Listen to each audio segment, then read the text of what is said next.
Hello everyone, welcome back to my channel Reasoning Adda. वैसे हम पिछले वीडियोस में कोडिंग शुरू कर दी थी। वैसे मुझे इतना पता है, आप सबको याद होगा कोडिंग क्या होता है और बेसिक फॉर्मेट्स में आप सबको बताया था, जैसे कि दो टाइप का मैं बताया था। आज बाकी सारा का सारा पार्ट्स में खत्म करने वाला हूँ। ध्यान देना, ये बहुत ही इंपॉर्टेंट चैप्टर है। जैसे कि चाहे आप एसएससी हो या बैंकिंग हो या फिर रेलवे, जो कोई भी एग्जाम के लिए जा रहे थे, इसमें से क्वेश्चन आएगा ही आएगा। तो मेरे साथ जुड़े रहिए वीडियो के एंड तक, ताकि आप सबको समझ में आए। और अगर आप नए हैं तो वीडियो को लाइक करना, शेयर करना और चैनल को सब्सक्राइब करना, और जो बेल आइकन है उसको भी दबाना, ताकि सारा का सारा नोटिफिकेशन भी आपको मिल सके। तो चलते हैं आज के वीडियो में। वैसे दो पार्ट्स ऑलरेडी मैं बता चुका था, मैं अभी चाह रहा हूं आपको तीसरा पार्ट अभी बोलने के लिए। तो चलते हैं तीसरा पार्ट में। तीसरा पार्ट क्या है वो देखेंगे। वैसे अगर मैं क्वेश्चन यहाँ पे दिखा रहा हूं, तो तीसरा पार्ट हम लोग यहाँ पे आता है सब्स्टिट्यूशन कोडिंग। वैसे सब्स्टिट्यूशन कोडिंग यहाँ पे क्या होता है, मुझे क्या करना होता है, सब्स्टिट्यूट करना होता है। मतलब यहाँ पे मैं बोल सकता हूँ, क्वेश्चन ऐसे दिया हुआ है, मान लीजिए red is called as green. मैं यहाँ पे हूँ, ठीक है। Red is called as green. Red को हम क्या बोलते हैं, ग्रीन। मतलब इज कॉल्ड एज का मतलब क्या है, मैं आपको बोला था कि कोड होता है। जिसको हम कोड कुछ करते हैं तो उसको क्या बोलते हैं, इज कॉल्ड एज या फिर is coded as, is written as बोलते हैं। तो यहाँ पे क्या है, red is called as green, green is called as blue, blue is called as white, white is called as black and black is called as purple. मान लीजिए अगर ये फॉर्मेट में दिया है, तो यहाँ पे क्वेश्चन आपको क्या पूछते हैं, then what is the colour of sky.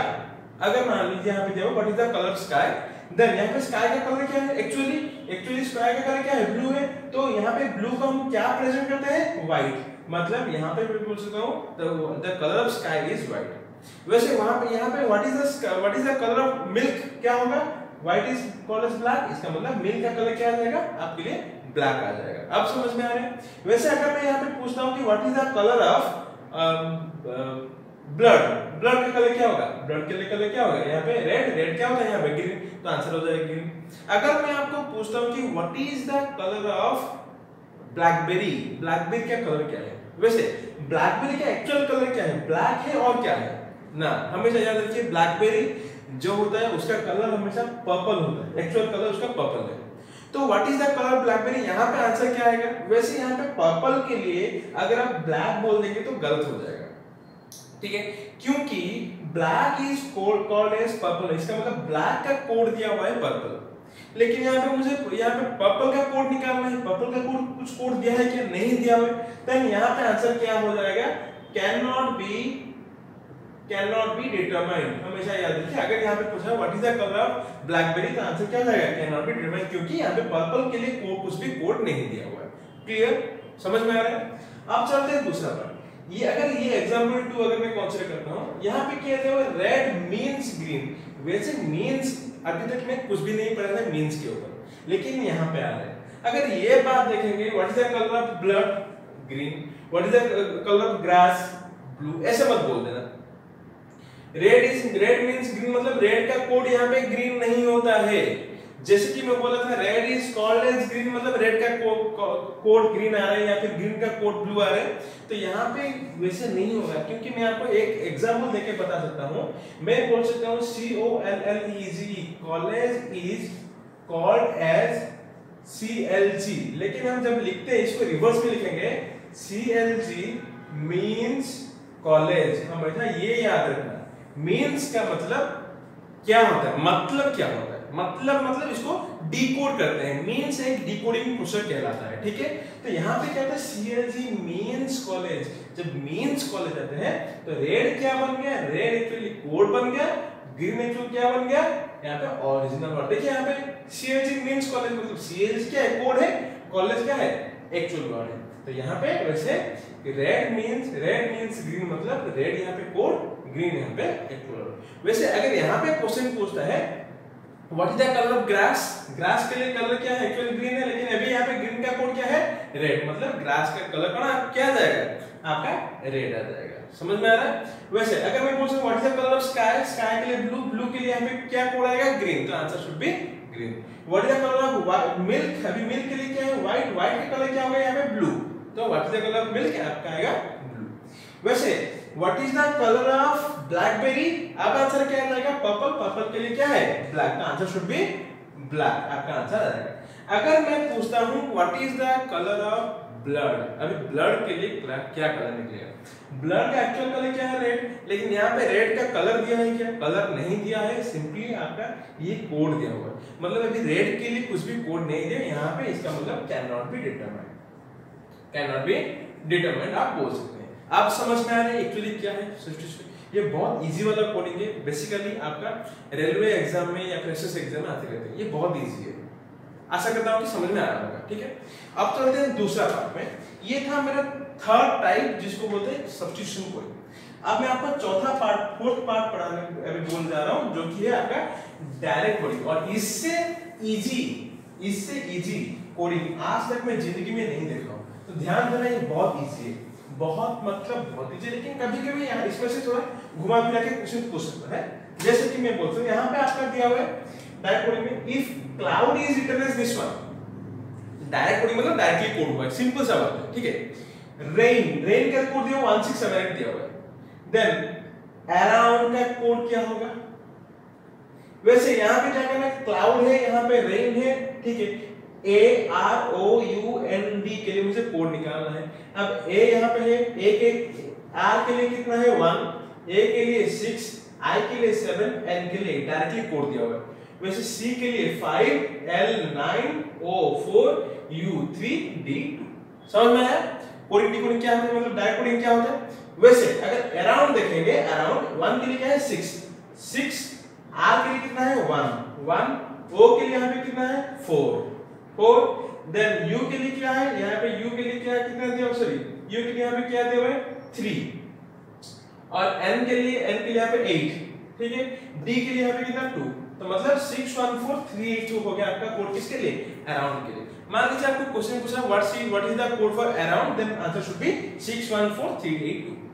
लेकिन यहाँ पे एक छोटा सा मतलब क्वेश्चन है, अगर यहाँ पे claim what is the code for claim, अगर मान लीजिए ऐसा क्वेश्चन पूछा what is the code for claim, what is the code for claim, मतलब CLAIM, डायरेक्टली C यहाँ पे L है, A है, I है, लेकिन M यहाँ पे नहीं है, तो answer should B can not be determined.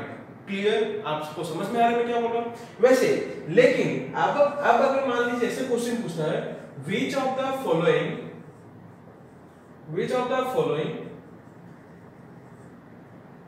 can be the code for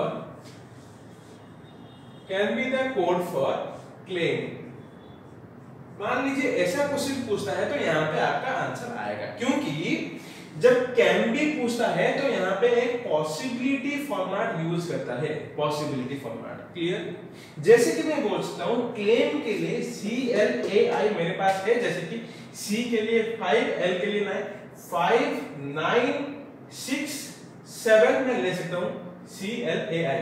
अभी M यहाँ पे एक नया टर्म यहाँ पे दिया हुआ है, M मतलब यहाँ पे न्यूली यूज हुआ है, यहाँ पे जो कि क्लाउड और रेन में नहीं है। वैसे ही अगर क्लेम के लिए कुछ एक्स्ट्रा डिजिट दिया है तो वो M का कोड हो सकता है, जैसे कि मान लीजिए मैं यहाँ पे आपको 0 ले लेता हूँ, ठीक है, 59670 हो सकता है क्या, यस इट कैन बी, ये हो सकता है, क्योंकि CLAI M यहाँ पे नया है तो मैं एक नया डिजिट यूज करके बता सकता हूँ। तो अब मान लीजिए ऑप्शन ए पे ऐसा है, option A 5 6 7 8 1, option B 5 9 6 7 0, option C 5 9 6 7 8, option D 9 4 3 2 1। मान लीजिए ऐसे दिया हुआ है, तो यहाँ पे आपका आंसर क्या हो जाएगा, ऑप्शन बी हो जाएगा आपका आंसर, क्योंकि 5 9 6 7 तो CLAI के लिए और M के लिए यहाँ पे क्या है 0 न्यू यूज किया है।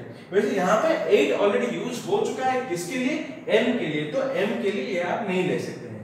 समझ में आ रहा है, ये बहुत ही इजी फॉर्मेट है, बहुत ही इजी फॉर्मेट है, ठीक है। ये था आपका दूसरा पार्ट, जो कि सिर्फ fourth coding format direct coding, ये तो बहुत इजी है। और अब जो आपके लिए लेके आ रहा हूँ ये एक शॉर्ट क्वेश्चन है, जो कि आपके एग्जाम में पूछेगा, बैंक एग्जाम में प्रीलिमिनरी में स्पेशली पूछते रहते हैं, तो ध्यान देना आपका नया फॉर्मेट क्या है। या फिर मैं नया क्वेश्चन आपके लिए क्या लेके आया हूं। ये बहुत ही कॉन्सेप्चुअल है, जैसे कि आप जैसे ओएफएस एग्जाम दे रहे हैं या फिर कोई TRT teacher entrance training exam दे रहे हैं, तो यहाँ पे भी आपका ये वाला क्वेश्चन आ सकता है। आपके सामने क्वेश्चन है, ये बताइए कंडीशनल कोडिंग। आपके सामने मैं ये रखा हूं conditional coding. Conditional coding actually क्या होता है, जैसे ही मैं आपको थोड़ी देर पहले दिया था, यहाँ पे जैसे दिखाया था डायरेक्ट कोडिंग, जैसे यहाँ पे मैं दिखाया था डायरेक्ट कोडिंग, डायरेक्टली यहाँ पे कोड सब दिया हुआ, वैसे ही यहाँ पे जब कंडीशनल कोडिंग दिया है तो यहाँ पे भी डायरेक्टली आप देख सकते हैं m के लिए 8, k के लिए 1, h के लिए कॉपीराइट, ऐसे आप डायरेक्टली यहाँ पे दिया हुआ है। तो करना क्या है, लेकिन हम लोग यहाँ पे डायरेक्टली आंसर नहीं निकाल सकते, यहाँ पे कुछ कंडीशन दिया हुआ है in each question given below group of letters followed by 4 combination digit symbols, जो भी दिया हुआ है चलिए सही है। कंडीशंस आपका देखेंगे तो क्या है, if the first and the last letter are consonants then both are to be coded as the code for the first letter। मान लीजिए मैं ऐसे कुछ दिया हूं, मान लीजिए रैम्प RAMP, अगर ऐसे दिया हूं, ठीक है। रैम्प में क्या होता है, तो पहला डिजिट क्या है आपका, R क्या है, कॉन्सोनेंट है, P भी क्या है, कॉन्सोनेंट है। वैसे अगर फर्स्ट एंड लास्ट अगर दोनों कॉन्सोनेंट हुआ तो then both are to be coded as the code for the first letter। अभी यहाँ फर्स्ट लेटर कोड क्या है, फर्स्ट लेटर क्या है, R है, तो रैम का कोड क्या आ जाएगा, R के लिए जो कोड है वही पुट होगा, A के लिए उसका कोड पुट होगा, M के लिए उसका कोड पुट होगा, और P के लिए किसका कोड पुट होगा, सिर्फ R का फिर से कोड पुट होगा।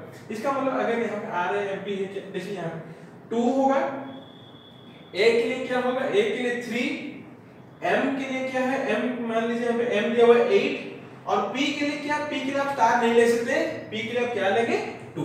ये होता है आपका क्या, पहला कंडीशन बताता है, ठीक है।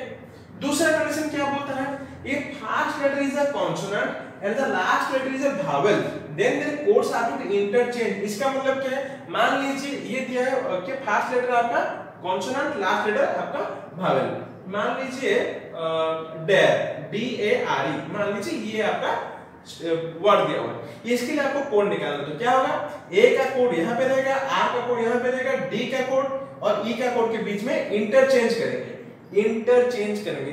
तो अगर यहाँ पे देखेंगे तो ये वाला क्वेश्चन में D का कोड क्या होगा और D का और E का कोड के बीच में क्या होगा, इंटरचेंज होगा। तो E का कोड यहाँ पे क्या दिया हुआ है, E का कोड यहाँ पे 7 दिया हुआ है, तो मैं आपको 7 ले सकता हूँ, ठीक है। वैसे D का कोड कितना दिया हुआ है, @ में लास्ट, यहाँ पे मैं एड करूंगा, A का कितना दिया हुआ है 3 और R का कितना दिया हुआ है 2, ये आपका डायरेक्टली रहेगा DAR। तो A का रहेगा, R का रहेगा, D का और E का इंटरचेंज करेगा, ये है आपका कंडीशनल कोडिंग। ऐसे कुछ कंडीशन दिया जाएगा, जैसे कि थर्ड कंडीशन क्या दिया हुआ है, if both the first and last letter are vowels, अगर दोनों भावेल हुआ, जैसे कि मान लीजिए APPLE एप्पल एक वर्ड है जहां पे फर्स्ट एंड लास्ट दोनों भावेल्स है, ये केस में क्या होगा, both are to be coded as the last letter, मतलब लास्ट लेटर जो है उसके हिसाब से आपका फर्स्ट लेटर का कोड आएगा एज वेल एज आपका लास्ट लेटर का कोड आएगा। आप समझ में आ रहे हैं, ये है आपका बेसिक कंडीशनल कोडिंग। ऐसे ये वाला क्वेश्चन आप निकाल सकते हैं, ये वाला क्वेश्चन है, पहला आपका कॉन्सोनेंट है, लास्ट आपका भावेल है, बहुत इजी है। क्या करना है, आपका इंटरचेंज करना होगा। यहाँ पे क्या है, पहला कॉन्सोनेंट लास्ट भी कॉन्सोनेंट, मतलब फर्स्ट लेटर के हिसाब से आपको कोड पुट करना होगा दोनों के लिए, बाकी HFKA के लिए सेम रहेगा। ये क्या है, दोनों भावेल है, अगर दोनों भावेल है तो क्या करना होगा आपका, the code should be as per the last letter, last के लिए जो कोड है फर्स्ट के लिए वही पुट होगा। तो बहुत इजी है, समझ में आ रहा है, ये है आपका कंडीशनल कोडिंग। ये फॉर्मेट का क्वेश्चन आपको एनी हाउ एग्जाम में आएगा। आशा करता हूं समझ में आ रहा है, अगर नहीं आता तो वीडियो को पॉज कीजिए, ध्यान देके फिर से देखिए, कहीं में भी डाउट होगा तो मुझे आप बता सकते हैं कमेंट करके, ठीक है। चलते हैं अगला फॉर्मेट। ये फॉर्मेट बहुत इंटरेस्टिंग है, इसको और क्या बोलते हैं, ये है हम लोग का statement based coding, statement coding बोलते हैं, और इसको बोलते हैं जापानीज कोडिंग या फिर चाइनीज कोडिंग बोलते हैं।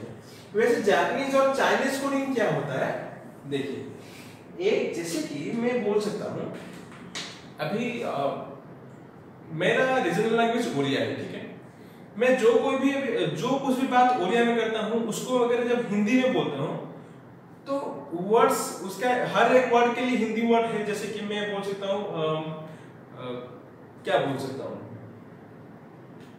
हम, जैसे कि आप हिंदी में बोलते हैं चावल बोलते हैं, एक्चुअली चावल हम ओरिया में बोलेंगे तो उसको भातो बोलते हैं, ठीक है। वैसे हर एक वर्ड का हिंदी वर्जन है, ओडिया वर्जन है। जैसे कि अगर मान लीजिए आप नाना जी बोलते हैं, हम लोग औजा बोलते हैं। आप नानी बोलते हैं, हम आई बोलते हैं, ठीक है। लेकिन आई अगर मराठी में बोलेंगे तो माँ को समझाते हैं। वैसे डिफरेंट वर्ड्स के लिए डिफरेंट लैंग्वेज में, डिफरेंट रीजनल लैंग्वेज में जब अगर जाएंगे तो उसको डिफरेंट वर्ड्स है। तो वहां पे यहाँ पे भी क्या है, ऐसे ही स्टेटमेंट नहीं दिया हुआ है, ट्रेन्स आर ऑलवेज लेट। मान लीजिए ये आपका स्टेटमेंट दिया हुआ है, ये स्टेटमेंट के लिए कहते हैं मिन फिन बिन गिन, ऐसे दिया हुआ है। ये मत समझ लेना कि ट्रेन्स का मतलब मिन है, आर का मतलब फिन है, ऑलवेज का लेटर बिन है, लेट का लेटर गिन है, ऐसा कुछ नहीं है। मान लीजिए मैं अभी आपको बोलता हूं कि मुझे भूख लगा, ठीक है, मुझे भूख लगा। जब इंग्लिश में बोलेंगे उसको क्या बोलेंगे, आई एम हंग्री। हंग्री वहां पे लास्ट में आता है, लेकिन जब हिंदी में बोलता हूं तो भूख पहले आ जाता है, ठीक है। वैसे ही मतलब आई वांट टू ईट, मैं खाना चाहता हूं, चाहता हूं लास्ट में आता है। लेकिन अगर इंग्लिश में बोलता हूं I want to eat, eat last में आता है, आई वांट पहले आ जाता है। वैसे सीक्वेंस ऑफ वर्ड्स में वेरी, आपका जो वर्ड्स का जो सीक्वेंस है आपका वेरी कर सकता है, ठीक है। लेकिन यहाँ पे इतना पता लगाना है, इतना आपको पता है कि ट्रेन्स के लिए वर्ड ये कोड क्या आएगा, ये चारों में से कोई एक आपका ट्रेन के लिए कोड होगा। आर के लिए भी ये चार में से कोई एक होगा, एलओएस के लिए भी ये चार में से कोई एक होगा, और लेट के लिए भी ये चार में से कोई एक होगा। तो यहाँ पे करना है ये ऐसे आपका 3-4 स्टेटमेंट दिया है। यहाँ पे देखिए 4 स्टेटमेंट दिया हुआ है, 1 2 3 4 स्टेटमेंट दिया हुआ है। 4 स्टेटमेंट का इक्विवेलेंट कोड लैंग्वेज में भी दिया हुआ है, ठीक है। तो क्या करना है, ईच एंड एवरी कोड का आंसर निकालना है। अब अगर यहाँ पे आंसर निकालते हैं तो कोई बात नहीं, बहुत इजीली आंसर निकालेंगे। क्या करेंगे, यहाँ पे देखना है ट्रेन से। जब आज मैं ट्रेन को मतलब ट्रेन को मान लीजिए फिन बोलता हूँ, जो कोडिंग लैंग्वेज में एक वर्ड को हमेशा एक ही कोड में बोलाया जाता है, ठीक है। मतलब भुवनेश्वर को बीबीएसआर बोलते हैं, कल एसबीएसआर नहीं बोलेंगे, या फिर परसों केबीएसआर नहीं बोलेंगे।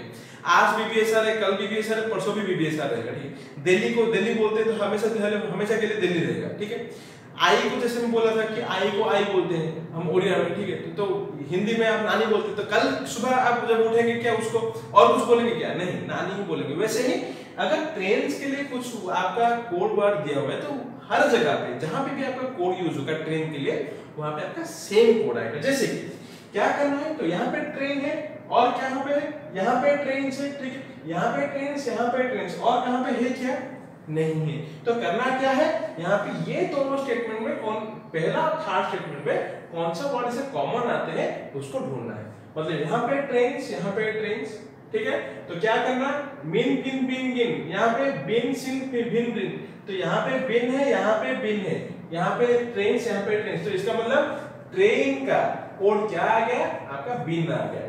अब समझ में आ रहा है, क्लियर ना।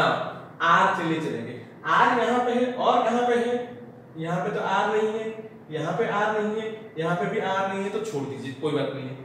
नेक्स्ट ऑलवेज, यहाँ पे ऑलवेज है, यहाँ पे है ऑलवेज, यहाँ पे भी ऑलवेज है, और कहाँ पे और कहीं पे नहीं। मतलब ये फर्स्ट एंड सेकंड स्टेटमेंट में क्या कॉमन है, देखिए यहाँ पे गिन है, यहाँ पे गिन है। मतलब ऑलवेज के लिए आपका क्या कोड आ गया, गिन आ गया। समझ में आ रहा है। वैसे नेक्स्ट लेट, यहाँ पे लेट है और कहाँ पे लेट है, यहाँ पे लेट है, ध्यान देना। तो फर्स्ट एंड फोर्थ के लिए लेट है, इसका मतलब फर्स्ट एंड फोर्थ के लिए क्या है कॉमन, फिन, यहाँ पे फिन। मतलब लेट के लिए क्या हो गया, फिन हो गया। जब लेट के लिए फिन हो जाता है तो अभी आर के लिए क्या हो जाएगा, बचा कौन, मिन, यहाँ पे बचा कौन, आर। इसका मतलब आर के लिए क्या कोड मिल गया, यहाँ पे मिन मिल गया आपको आर के लिए कोड। आप समझ में आ रहा है। वैसे करके सारा का सारा आप कोड आंसर निकाल सकते हैं। जैसे ड्राइवर्स, ठीक है, ड्राइवर्स में यहाँ पे है और यहाँ पे है, तो ये दोनों में स्टेट कॉमन कौन सा है, डिन, यहाँ पे सिन, सिन है, मतलब ड्राइवर का सिन। ड्राइवर के लिए मैं बोल सकता हूँ सिन। यहाँ पे उसके बाद ऑलवेज तो चला गया, वेयर है, यहाँ पे वेयर है, वेयर, तो यहाँ पे वेयर, यहाँ पे वेयर, मतलब यहाँ पे सेकंड एंड फोर्थ में हिन, यहाँ पे डिन। यहाँ पे देखिए डिन डिन, मतलब वेयर के लिए डिन, वेयर के लिए आपका डिन। वैसे पनिश के लिए क्या होगा, डिन गया, सिन गया, गिन गया, अब हो गया हिन। मतलब यहाँ पे मैं बोल सकता हूँ पनिश के लिए क्या होगा आपका हिन। क्लियर, अब समझ में आ रहा है। वैसे ड्राइवर हो गया, ट्रेंच हो गया, आप देखेंगे स्टॉप, स्टॉप यहाँ पे ऑल, यहाँ पे ऑल है, यहाँ पे ऑल है। थर्ड एंड फोर्थ के लिए क्या कॉमन है? थर्ड एंड फोर्थ के लिए अगर मैं देखता हूं तो यहाँ पे विन कॉमन है, ठीक है। तो ऑल के लिए क्या आ गया यहाँ पे? आपका आंसर हो गया विन। तो ये स्टॉप के लिए क्या हो जाएगा? सिन, सॉरी रिन, सिन ऑलरेडी गया है, सिन किसके लिए गया है? ड्राइवर के लिए गया है। तो यहाँ पे स्टॉप के लिए क्या बन जाएगा आपका? स्टॉप के लिए बन गया रिन, STOPPED, स्टॉप के लिए क्या हो गया आपका? रिन हो गया आपका कोड। अब समझ में आया? वैसे ऑल पैसेंजर्स है, यहाँ पे वेयर है, वेयर तो ऑलरेडी गया है, वेयर के लिए मैं लिया हूं। पैसेंजर्स के लिए यहाँ पे क्या होगा? पैसेंजर बचा है, यहाँ पे कौन बचा है? किन, तो इसका मतलब पैसेंजर्स के लिए आपका क्या हो गया? किन हो गया। अब समझ में आया? ये है आपका टोटल ऑल सारा का सारा वर्ड्स का कोड निकल गया। अब क्वेश्चन नंबर 1 जैसे ही पूछे what is which of the following does भिन्न स्टैंड फॉर? भिन्न यहाँ पे आंसर क्या आ गया? भिन्न, ऑल, तो ऑप्शन डी आ गया ऑल। समझ में आ रहा है? वैसे दूसरा question, drivers were late, driver मतलब फिर से यहाँ पे बोल सकता हूँ, कहाँ पे गया ड्राइवर? ड्राइवर मतलब सिन, वेयर मतलब कहाँ पे आ गया? डिन, ड्राइवर्स वेयर लेट मतलब यहाँ पे कौन आता है? फिन, मतलब फिन सिन डिन। यहाँ पे देखिए कहाँ पे है? फिन सिन डिन। हाँ, वैसे ड्राइवर्स वेयर लेट मतलब यहाँ पे सिन देन डिन फिन, ये सिन डिन फिन ही रहेगा, ऐसा कुछ नहीं है, सीक्वेंस चेंज हो सकता है। तो फिन सिन डिन आपका सही होगा। अगर आप बोलेंगे नहीं सर सिन डिन फिन होना चाहिए, तो ये गलत हो जाएगा। अगर आप बोलते थे option E none of this होगा, क्योंकि यहाँ पे और कहीं पे भी सिन डिन फिन नहीं है। तो अगर ये आप कंसीडर करते हैं तो ये गलत हो जाएगा। हमेशा याद रखिए, सीक्वेंस चाहे हो या ना हो, code words should be there. Clear? Okay, then अभी क्वेश्चन नंबर 3, हिन मिन किन। अभी हिन मिन के लिए क्या होगा? हिन के लिए थोड़ा देखना, पनिश्ड, मिन के लिए क्या होगा? आर, किन के लिए क्या है? Passengers are punished. तो मैं बोल सकता हूं ये क्या हो गया? ये option E passengers are punished हो गया हिन मिन किन। आप समझ में आ रहा है? ये क्वेश्चंस आपका डेफिनेटली एग्जाम में आ जाता है। ये बहुत ही आपका इंपॉर्टेंट क्वेश्चन है, ये फॉर्मेट का क्वेश्चन। आशा करता हूं समझ में आ रहा है। फाइनली और एक ही बताऊंगा, और आपका ज्यादा टाइम नहीं लूंगा, सिर्फ एक बताऊंगा, और मैं नेक्स्ट जो वीडियो लाऊंगा वहां पे एडवांस लेवल का नया पैटर्न का कोडिंग लेके आऊंगा, जो कि आपका बैंक पीओ में पूछता रहता है। ठीक है, चलते हैं नेक्स्ट क्वेश्चन पे। नेक्स्ट आपका है लास्ट, ये आपको ज्यादा कोई भी नहीं पढ़ाते हैं, ये फॉर्मेट आपको कोई भी नहीं पढ़ाते हैं, तो मैं यहाँ पे आपको बता रहा हूँ ये कैसे आपको सॉल्व करना है। ठीक है, और ये बात हमेशा याद रखिए, इसमें से आपको एक क्वेश्चन एनी हाउ मिलेगा एसएससी में। मैं लिख के बता रहा हूँ आपको, लिख लेते हैं, लिख लीजिए, यहाँ पे आपको एनी हाउ एसएससी में मिल जाएगा।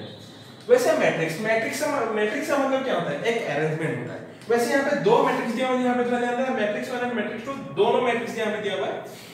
एक मैट्रिक्स में यहाँ पे 25 एलिमेंट्स हैं, यहाँ पे दूसरा मैट्रिक्स में फिर से 25 एलिमेंट्स हैं। तो यहाँ पे करना क्या है? मैट्रिक्स को कुछ भी नहीं करना, हाथ नहीं लगाना है। ठीक है, वैसे मैट्रिक्स मतलब अरेंजमेंट किसके थ्रू में? रो एंड कॉलम के थ्रू में अरेंजमेंट होता है। ठीक है, वैसे अगर हम कोई भी मैट्रिक्स में, अगर ये मान लीजिए यहाँ पे अगर बी को प्रेजेंट करता हूं तो कैसे प्रेजेंट करूंगा? हमेशा याद रखिए, बी क्या होगा? 6 9, मतलब 6th वाला रो 9th वाला कॉलम में आता है। ऐसे प्रेजेंट करते हैं हमेशा। कोई भी 2 डिजिट नंबर आते हैं तो यहाँ पे the first digit should present the row number, second digit should represent the column number. ऐसा आपका होना चाहिए।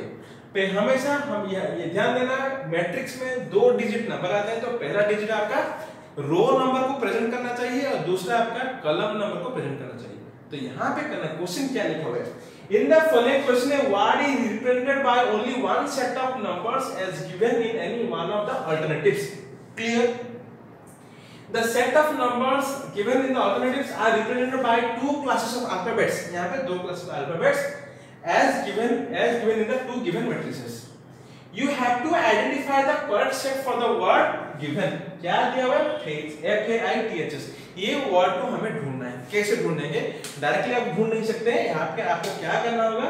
ऑप्शन थ्रू ऑप्शंस आपको जाना होगा। कैसे चलेंगे देखना, यहाँ पे मैं आपको बता रहा हूँ कैसे चलेंगे। पहले ऑप्शन 1 3 1 मतलब तीसरा रो पहला कॉलम, तीसरा रो पहला कॉलम कौन आ रहा है? F आते हैं। ठीक है, सही है। 1 3 फर्स्ट कॉलम थर्ड रो कौन आया, ए आया, सही है। 2 3 second row third column I, सही है। 7 6 सेवेंथ रो यहाँ पे सिक्स्थ कॉलम कौन है, टी, ये भी सही है। 6 5 सिक्स्थ रो फिफ्थ कॉलम कौन, एच, ये भी सही है। 9 5 नाइन्थ रो फाइव कॉलम कौन आ रहा है, टी आ रहा है। लेकिन मुझे क्या चाहिए, F A I T H S चाहिए, यहाँ पे F A I T H T आ गया, ये नहीं होगा। आप समझ में आया? क्या करना होगा, सीक्वेंशियली आपको मैट्रिक्स में चेक करना होगा 2 4 एफ आते हैं कि नहीं, 2 0 ए आते हैं कि नहीं, F A I T H S, F A I T H S. अगर आप सीक्वेंशियली चेक करते करते चलेंगे और ये सीक्वेंशियली मैच करेगा तो वो आपका आंसर होगा। जैसे कि यहाँ पे मैं बता सकता हूँ, यहाँ पे आंसर ऑप्शन आपका ऑप्शन डी होगा। ध्यान देना, यहाँ पे क्या हुआ, 0 0 0 0 मतलब मैं बोल सकता हूँ यहाँ पे 0th row 0th column, 0th row 0th column F, सही है। 0 1 0 नंबर रो 1 नंबर कॉलम ए, सही है। 2 3 2 नंबर रो 3 नंबर कॉलम आई, ये भी सही है। 5 9 फिफ्थ रो 9th कॉलम टी, ये भी सही है। 8 6 8th नंबर रो 6th नंबर कॉलम यहाँ पे एच, ये भी सही है। 9 6 9th नंबर रो 6th नंबर कॉलम क्या है, एस, ये भी सही है। मतलब क्या हो गया, F A I T H S. तो ये हो गया आपका answer. Which of the following set of numbers represent the word H? तो आज के लिए बस इतना ही, सारा का सारा कोडिंग फॉर्मेट्स में खत्म कर लिया हूँ। वैसे अगला वीडियोस में मैं आपके लिए एडवांस फॉर्मेट का क्वेश्चन लेके आऊंगा, जो कि आपका अभी पूछता है बैंक पीओ और बैंक पीओ हुआ, एसओ होगा, ये सब एग्जाम में पूछते रहते हैं। तब तक के लिए पढ़ाई में ध्यान देना और वीडियो को लाइक करना, शेयर करना और सब्सक्राइब भी करना, ठीक है? तब तक के लिए धन्यवाद।